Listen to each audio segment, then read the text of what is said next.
अस्सलाम वालेकुम नाज़रीन। आज इंशाल्लाह शाम से या कल शाम से रमज़ान शुरू हो जाएगा और हर तरफ इस्तक़बाल रमज़ान का ज़िक्र चल रहा है कि रमज़ान आ रहा है, रमज़ान को इस तरह गुजारना है, रमज़ान को इस तरह गुजारना है। इस्तक़बाल रमज़ान की नशिस्तें हो रही हैं। मैं इस्तक़बाल रमज़ान पे बात नहीं करूँगा, मैं बात करूँगा रमज़ान के जाने पर। हम रमज़ान का इस्तक़बाल तो अक्सर औक़ात आजकल बड़े अच्छे तरीक़े से करते हैं, ऐसा जैसे कोई बारात आ रही हो, लेकिन उस बारात के फिर टाइम गुज़र जाने के बाद रमज़ान के 29वें 30वें दिन के बाद जो ईद आती है, तो उसके पहले, दूसरे और तीसरे दिन हम 3 तलाक़ें दे देते हैं रमज़ान को। तो मैं तलाक़ रमज़ान पे आज बात करूँगा। मतलब मेरा ये है कि हम रमज़ान तो बड़ा गुजार लेते हैं, अच्छा, लोग नमाज़ें भी पढ़ते हैं, रोज़े भी रखते हैं, रमज़ान में ज़कात भी देते हैं, रात को तरावी भी पढ़ते हैं, अक्सर औक़ात रात में जागते भी हैं, बहुत सारी इबादतें करते हैं। लेकिन फिर क्या उसका असर हमारी बाकी सारी ज़िंदगी, बाकी 11 महीने पर रहता है? हम रमज़ान से हासिल क्या करते हैं? एक्चुअली मुझे पिछले रमज़ान का, जब रमज़ान शुरू हो रहा था, उस वक्त एक अजीब सा एहसास हुआ कि हम बड़े अरसे से रमज़ान गुजार रहे हैं। सारे लोग अच्छा रमज़ान गुजारते हैं, हम भी थोड़ी बहुत कोशिश कर लेते हैं उल्टी सीधी। ऑब्वियसली रोज़ा तो इंसान रखता ही है, थोड़ा कुरान पढ़ लेता है, नमाज़ पढ़ लेता है, कभी रात में जाग लेता है। पिछले रमज़ान से पहले मैं बहुत सारे काम कंप्लीट कर रहा था कि यार जो रमज़ान ज़रा सुकून से गुजारेंगे। तो एकदम से मुझे ख्याल आया कि यार इतने सालों से रमज़ान गुजार रहे हो, बचपन से हम रमज़ान गुजार रहे हैं और अल्लाह का शुक्र है थोड़ा सा बेहतर गुजारने की कोशिश करते हैं बाकी दिनों से। लेकिन पिछले 8, 10, 12 साल से उम्र आ गई है तो इंसान थोड़ा और कोशिश करता है। तो एकदम से ख्याल आया कि यार इतना सा कुछ तैयारी करो रमज़ान से पहले कि तुमने अब तक 15-20 रमज़ान में क्या किया? क्या तुम्हारे अंदर कोई तब्दीली आई? क्या तुम बेहतर इंसान बने? क्या तुमने वक्त का एहसास बेहतर किया? क्या तुमने ज़िम्मेदारियों का एहसास बेहतर किया? क्या तुमने बात तमीज़ से करना सीखी था? क्या तुमने गुस्से पर काबू पाया? क्या तुमने इंसाफ की बात की? क्या तुमने ईमानदारी अपनी बढ़ाई? क्या तुम बेहतर इंसान बने? क्या 10-15 साल के रमज़ान को गुजार के हमारे अंदर 15 साल की बार बार की ट्रेनिंग के बाद, मैं 15 साल तो ऐसी एक जनरल फिगर कह रहा हूँ, तो इंसान में बहुत बड़ी तब्दीली जानी चाहिए। लेकिन अगर वो नहीं आ रही तो इसका क्या मतलब है? एक छपाका सा हुआ, एक झटका सा लगा। इसका मतलब ये है कि वो सारे रमज़ान की जो भी रोज़ा था, इबादत थी, नमाज कुरान था, वो मुँह पे मार दी गई। बड़ी बात बोल रहा हूँ, अजीब सी बात बोल रहा हूँ, मगर हकीकत यही है। आप नमाज के बारे में सोचें कि नमाज के बारे में क्या कहा जाता है कि इन्ना सलाता तन्हा अनिल फ़हशाइ वल मुनकर, यानी नमाज जो है वो, बेशक कुरान कहता है, अल्लाह कह रहा है कि बेशक नमाज बुराई और बेहयाई के कामों से रोकती है। तो बड़ा मुसद्दक़ा उसूल है कि अगर आपकी नमाज़ें कबूल हो रही हैं या नहीं हो रही, इसको इस तरह से देख लें कि क्या आप बुराई से बच रहे हैं। मतलब ये हुआ कि क्या आप बेहतर इंसान बन रहे हैं। अगर आप नमाज़ तो 5 वक्त की पढ़े जा रहे हैं, 4 वक्त की पढ़े जा रहे हैं, अक्सर पढ़े जा रहे हैं, लेकिन आप सारे गलत काम भी साथ में किए जा रहे हैं, बुराई से नहीं बच रहे, बेहतर इंसान नहीं बन रहे, तो आपकी नमाज आपके मुंह पे मार दी गई। प्रीटी मच यही मतलब है इसका। हाँ, फ़र्ज़ के उसमें टिक हो गया कि फ़र्ज़ शायद पूरा हो गया और कुछ नहीं मिला। यही चीज़ रमज़ान में भी है। अगर आपने रमज़ान के 30 दिन नमाज़ पढ़ा, रोज़े रखे, रात में जागने की कोशिश की, तरावियाँ पढ़ने की कोशिश की, दौरा कुरान में गए, इस्तक़बाल रमज़ान में गए, लेकिन रमज़ान के दरमियान भी अक्सर औक़ात माशाअल्लाह हम लोग तो तरह तरह की चीज़ें कर रहे होते हैं। बहुत से लोग समझते हैं कि रमज़ान में, रोज़ों में हराम काम करना मना है, हराम काम ना करो। नहीं, रोज़ों में तो वो चीज़ें भी मना हैं जो जनरली हलाल हैं। तो वो हलाल चीज़ें भी जो हमें नॉर्मली जायज़ होती हैं, रोज़े में वो मना हो जाती हैं। हम सिर्फ खाने पीने से बचने को रोज़ा समझते हैं, तो सिर्फ खाने पीने से बचने का नाम रोज़ा नहीं है, बल्कि हमने रमज़ान में हर वो हलाल चीज़ भी जो कि रोज़े में मना है वो छोड़नी है, और गलत चीज़ तो बहरहाल करनी ही नहीं थी, रमज़ान या गैर रमज़ान। तो हम तो माशाअल्लाह अगर कुछ अच्छी चीज़ें रमज़ान में करते भी हैं, तो जैसे मैंने कहा कि ईद के 3 दिन हम 3 तलाक़ें रमज़ान को देते हैं, फिर सारा साल हम जैसा गुजारें वो हमारी मर्ज़ी। तो अगर हम रोज़ हर साल ये 30 दिन की ट्रेनिंग से गुज़र रहे हैं और हम रमज़ान से कुछ सीख ना पाए, जैसे रमज़ान हमें क्या सिखाता है, रोज़े में हम क्या सीखते हैं? बर्दाश्त सीखते हैं, हम सब्र सीखते हैं, हम ये देखते हैं कि अगर हमारा दिल कुछ करने का चाह रहा है लेकिन हमें ये नहीं करना तो हम नहीं करते। हम दूसरों की मजबूरी को देखते हैं कि गरीब लोग किस तकलीफ़ में रहते हैं, उसका एहसास करते हैं। हम, मेरे जहन में रहता है कि नहीं, हमने गलत काम नहीं करना, हमने सही काम करना है। ये रमज़ान हमारी तरबियत करता है, हमारी ट्रेनिंग करता है, हमें डिसिप्लिन सिखाता है, हमें तहज़ीब सिखाता है, हमें उसूल सिखाता है। लेकिन अगर वो सारी चीज़ हम रमज़ान में सीख ना पाए और रमज़ान के बाद हर साल बेहतर इंसान नहीं बनते रहे, तो रमज़ान की सारी इबादतें हमारे मुँह में मार दी गई और हमने कोई फ़ायदा नहीं उठाया। तो ये कंटिन्यूस ईयरली ट्रेनिंग से अगर हम कुछ हासिल नहीं कर पा रहे, जो कि बहुत बड़ी महरूमी है, तो ये समझे वैसे ही जैसे एक शख्स ड्राइविंग स्कूल जाता है, 4 बार 6 बार 8 बार जाता है लेकिन उसको ड्राइविंग नहीं आती। एक शख्स एक गार्ड की ट्रेनिंग लेता है, बार बार ले रहा है लेकिन उसको एक अच्छा गार्ड बनना आ ही नहीं रहा। एक शख्स कंप्यूटर प्रोग्रामिंग का सॉफ्टवेयर का कोर्स लेता है, बार बार कोर्स लिए जा रहा है, उसको समझ कुछ नहीं आ रहा है कि स्टूडेंट बार बार क्लास में बार बार स्कूल जा रहा है या इंस्टीट्यूशन जा रहा है, पढ़ाई कर रहा है, एग्ज़ाम दे रहा है, फेल हुए जा रहा है। 4-5 बार फेल होने के बाद उस घर में हर कोई कहेगा भाई कर क्या रहे हो, गौर करो तुम क्या कर रहे हो, क्या मिस कर रहे हो। तो क्या हम कभी सोचते हैं कि रमज़ान में हम क्या मिस करते हैं कि हमारी बाकी सारी ज़िंदगी पे कोई ख़ास असर नहीं पड़ता। आप कहेंगे कि मैं ऐसी बात क्यों कर रहा हूँ, पड़ता है। हमारे माशरे में इर्द गिर्द देख लें, दौरा कुरान बढ़ गया है, इस्तक़बाल रमज़ान बढ़ गया है, दाढ़ियाँ बढ़ गई हैं, पर्दे बढ़ गए हैं, बहुत सारी चीज़ें बढ़ गई हैं, लेकिन क्या शराफ़त और इंसानियत बढ़ी है? मुझे तो कम होती नज़र आती है। तो इसका मतलब है हम कुछ मिस कर रहे हैं, हम कुछ नहीं हासिल कर रहे हैं जो हमें इन चीज़ों से हासिल करना चाहिए था। वो क्यों है? क्या हमारे अंदर अखलास नहीं है? क्या हम अखलास के साथ रमज़ान में नहीं जाते? कि हम क्या अपनी इबादतें अखलास से करें? क्या हम एफ़र्ट पूरी नहीं करते? या क्या हमें समझ ही नहीं है कि रमज़ान आखिर हमें सिखाना क्या चाहता है, ताकि रमज़ान के बाद हम वो कुछ हो जाएं जो अल्लाह रमज़ान में हमें बनाना चाह रहा है। तो अल्लाह रमज़ान में हमें क्या बनाना चाहता है? अल्लाह ये कहता है कि हमने तुम पे रोज़े फ़र्ज़ किए ताकि तुम मुत्तक़ी बन जाओ, लअल्लकुम तत्तक़ून। अब ज़्यादातर इसके तर्जुमे ये हुए हैं कि जी ताकि तुम मुत्तक़ी बन जाओ।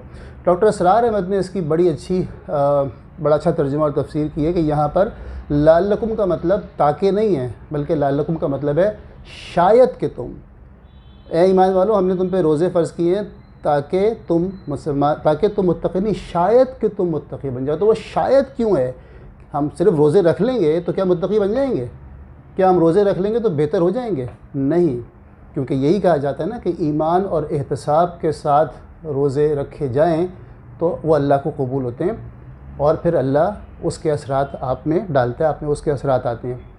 क्या हम एहतिसाब के साथ रखते हैं रोज़े? ईमान तो अल्लाह का शुक्र है कि सब मुसलमानों में है, कम ज़्यादा वो एक अलग बात है। क्या हम एहतिसाब के साथ रखते हैं? एहतिसाब का मतलब ये नहीं है कि जिस वक्त हमने रोज़ा रखा है उस वक्त हम ये देखें कि हम क्या खा रहे हैं क्या नहीं खा रहे, खा तो नहीं रहे, वो गलत काम तो नहीं कर लिया तो चलो ठीक है अब नहीं करेंगे, चलो कल नहीं करेंगे, करते रहते हैं वैसे तो हम। लेकिन एहतिसाब सिर्फ वो नहीं है, एहतिसाब शुरू होता है उसका फिर बाद में रमज़ान के बाद कि क्या ईद से हम जो कुछ करना चाह रहे थे रमज़ान में सब कुछ छोड़ तो नहीं दिया, कि हमारी ज़िंदगी पे बेहतर असर आया कि नहीं आया। वो ख़ुद एहतिसाबी अगर हम करेंगे तो हमें रमज़ान और रोज़ों का फ़ायदा मिलेगा। लअल्लकुम तत्तक़ून, मुत्तक़ी क्या है? मुत्तक़ी से लगता है बड़ा खौफनाक वर्ड है, कोई चाँद से उतर के या मरीख़ या पता नहीं डिस्टेंट सैयारे से उतर के कोई बहुत ही नूरानी सा शख्स होगा जिसके लंबी लंबी दाढ़ियाँ होंगी, चोगा पहना हुआ होगा, पाँचे ऊपर होंगे, हाथ में चमकीली जैसी भी तस्बीह हो, आँख से नीली लाल पीली रोशनियाँ निकल रही होंगी और वो हर वक्त बस अल्हम्दुलिल्लाह माशाअल्लाह सुभान अल्लाह और दुआएं पढ़ेगा। ये तक़वा नहीं है, ये बात की बात है, इस पर हम बात नहीं कर रहे। तक़वा क्या है? अगर आप गलत को छोड़ के सही काम कर रहे हैं, अगर आपको एक गलत काम करने में फ़ायदा है लेकिन सही काम करने में नुकसान है या कम नुकसान है, फ़ायदा कम है, लेकिन आप कहेंगे मैं सही काम करूँगा, अगर आपको तो आप मुत्तक़ी हो गए। अगर आप ख़ास तौर पे यंग लोगों से ये बात कर रहा हूँ, हमारे बड़ों को तो आराम से समझ में नहीं आएगी, लेकिन जो यंग लोग हैं वो उनको अगर हम अगर आजकल पेरेंट्स अपने बच्चों को बोले भाई मुत्तक़ी बनना है, मुत्तक़ी बनना है, ओ भाई क्या यार रिलैक्स, बड़ा मुश्किल काम बता रहे हैं आप। मुत्तक़ी बनना बड़ा सिंपल है, मुश्किल ज़रूर है, लेकिन मुत्तक़ी है क्या? ये इस्लाम या अल्लाह या रमज़ान हमसे क्या चाहता है? लअल्लकुम तत्तक़ून, यानी रोज़े रख के रमज़ान गुजार के मुत्तक़ी बन जाओ। तो वो क्या कमाल है, कोई खौफनाक सी चीज़ नहीं है। सिर्फ सही को छोड़ गलत को छोड़ के सही फ़ैसले करना, ज़िंदगी में चीज़ें सही तरीके से गुजारना, झूठ ना बोलना, सच बोलना। अगर दुकान पे गए हो और वहाँ उस दुकान वाले ने आपको थोड़े फालतू पैसे चेंज में वापस कर दिए और आपको नज़र आ गया है तो वो पैसे उसको वापस कर देंगे अगर आप, तो आप मुत्तक़ी हैं कि नहीं यार ये गलत है, मुझे वापस करो, मुझे ज़्यादा नहीं चाहिए। आपका दिल ये कह भी सकता है यार रख लो, ज़्यादा मिल गए हैं। एक बच्चा गया है उसको ये लगे, लेकिन वो कहे नहीं आप अपने पैसे वापस तो ज़्यादा दे दिए, आप मुत्तक़ी हो गए। आप बैंक में गए या बाज़ार में गए, वहाँ लाइन लगी है और आप सबसे आगे जाके चले गए, मुझे टाइम कम है जल्दी काम करा लूँ, लेकिन आपने कहा नहीं मैं बाद में आया हूँ, पहले वालों का हक़ ज़्यादा है, मैं अपनी जगह पर खड़ा हूँगा, आपने मुत्तकी वाला काम किया। आपके पीछे कोई बुज़ुर्ग आ गया या कोई मजबूर आ गया, वो परेशान है, आपने उसको अपनी जगह दे दी, आप मुत्तकी हो गए। आप रोड पे जा रहे हैं, 4 वे क्रॉसिंग आई, आप निकल सकते हैं, लेकिन आपने कहा नहीं, जो पहले आया था उसका हक़ है, मैं उसे जाने दूंगा, आप मुत्तकी हो गए। आपकी बात हो रही है, किसी से बहस हो रही है, किसी से, आपने वो गलत बात बोल दी और आपने उसका एहसास किया और आपने नदामत महसूस किया, आपने सॉरी बोल दिया, आप मुत्तकी हो गए। यही तक़वा है। आप किसी बड़े से बात कर रहे हैं, उसने आपको कुछ सख्त बोल दिया, लेकिन आपने जवाब नहीं दिया, आपने उसकी बुज़ुर्गी का, उसकी बड़ाई का एहसास किया, यही तक़वा है। आप थोड़ा सा काम इधर उधर करके अपना फ़ायदा कर सकते थे, लेकिन आपने कहा नहीं यार, सही ये नहीं है। मैं डॉक्टर हूँ, मेरे पास एक पेशेंट आया, मैं 1 विज़िट से उसकी 2 विज़िट बना सकता था, गलत था वो, लेकिन मैं समझता हूँ यार 1 विज़िट में इसका काम चल जाएगा, मैंने 1 विज़िट में काम कर दिया उसका। 2 भी हो सकती थी, लेकिन मैंने कहा नहीं यार, इसके पैसे मैं क्यों ज़ाया करूँ सिर्फ थोड़ी सी फ़ीस के लिए। यही तक़वा है। आपके पास 2 रास्ता है और उसमें से आप वो रास्ता चुनें जो सही है, चाहे उसमें आपका फ़ायदा हो चाहे ना हो, यही तक़वा है।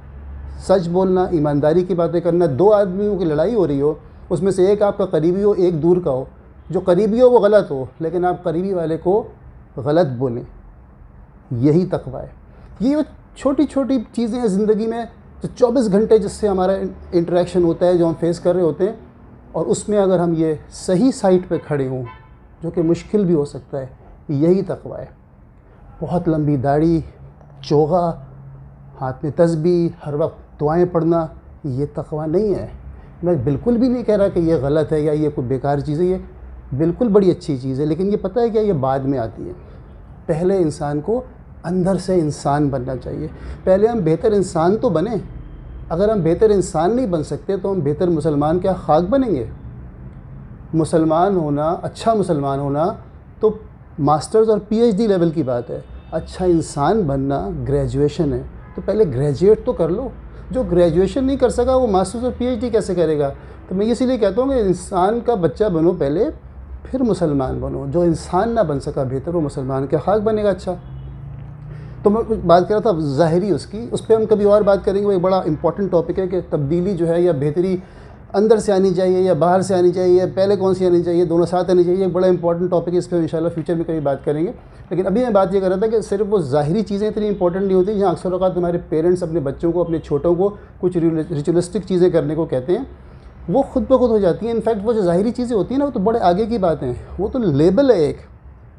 आप सोचें, आप बाज़ार जाते हैं और आप एक सामान उठाते हैं, वो अंदर से तो बेकार है, ऊपर उसके किसी अच्छे ब्रांड का लेबल लगा है, और आप वो ले लेते हैं, तो बाद में पता चलता है तो आप क्या कहेंगे, यार ये तो जाली जगह थी, इसने तो हमें बेकार सामान अच्छा लेबल डाल के दे दिया। तो ऐसे ही अगर हम अंदर से अच्छे इंसान और मुसलमान नहीं होंगे, हमारे अंदर वो खूबसूरत नहीं होगी, लेकिन हमने अपनी ज़ाहिरी लेबल बना ली मुसलमानों वाली, तो हमने तो मुसलमानों और इंसान के साथ बड़ी, और इस्लाम के साथ बड़ी ज़्यादती की। तो धोखा है। लेबल अच्छा उस वक्त होता है जब अंदर का माल भी अच्छा हो। मेरे बहुत से जानने वाले, मेरे बड़े करीबी दोस्त ऐसे हैं जिनका ज़ाहिरी हुलिया ऐसा है, उनकी बड़ी दाढ़ी है, उनके पजामे ऊपर हैं, वो बात करते हैं तो नज़र आता है कि मुसलमान बात कर रहे हैं, मगर वो अच्छे लगते हैं इसलिए कि वो अंदर से भी वैसे ही हैं। जब आप अंदर से ऐसे हो जाएं तो ऊपर वाली चीज़ें फिर वैसे करनी चाहिए। तो ये लेबल है, ये बड़ा ख्याल की बात है, हम करते नहीं हैं। अगर आपने अपना ज़ाहिर बड़ा अच्छा मुसलमान वाला बना लिया है तो make sure you are a good Muslim from inside first, वरना ये धोखा है। तो खैर, मेन मकसद मेरा आज की बात करने का ये था कि जैसे हम रमज़ान में तकवा जो मेन मकसद है रमज़ान का और रोज़ों का, वो यही छोटी छोटी बातें जिससे एक इंसान बेहतर इंसान बनता है और ऑटोमेटिकली फिर वो बेहतर मुसलमान ख़ुद ब खुद बनता जाता है। तो हमारे यहाँ के बड़ों की कुछ गलतफ़हमियाँ थी जिसकी वजह से वो छोटों को मज़हब से दूर कर देते हैं। अगर आप अपने बच्चों को इस तरह से इस्लाम की तरफ या रोज़ों की तरफ लाएंगे तो वो बेहतर आएंगे, बजाय इसके कि आप ज़बरदस्ती का इस्तक़बाल रमज़ान ये होता है वो होता है, करना कराना कुछ नहीं है। उनमें इंटरेस्ट पैदा करें इस्लाम का, अल्लाह क्या है, इस्लाम क्या है, तो चीज़ें ऑटोमेटिकली फिर उस तरफ जा सकती हैं। ये हमारे यहाँ पाकिस्तान में बड़ी गलती होती है। बुज़ुर्ग लोग, बड़े लोग पेरेंट्स अक्सर औक़ात गलत तरीके से बच्चों को इस्लाम की तरफ लाते हैं और वो काउंटर प्रोडक्टिव हो जाता है। इस टॉपिक पे हम बाद में कभी बात करेंगे इंशाल्लाह, क्योंकि बड़ा इंपॉर्टेंट टॉपिक है। आज के लिए इतना ही। इस बात पे गौर कीजिएगा और दुआ करें कि अल्लाह हमें बेहतर रमज़ान ही सिर्फ गुजारने की तौफ़ीक़ ना दे, बल्कि रमज़ान के जो हकीकी समरात हैं वो सारी ज़िंदगी में मुंतकिल करने की तौफ़ीक़ अता फ़रमाए। अल्लाह हाफ़िज़।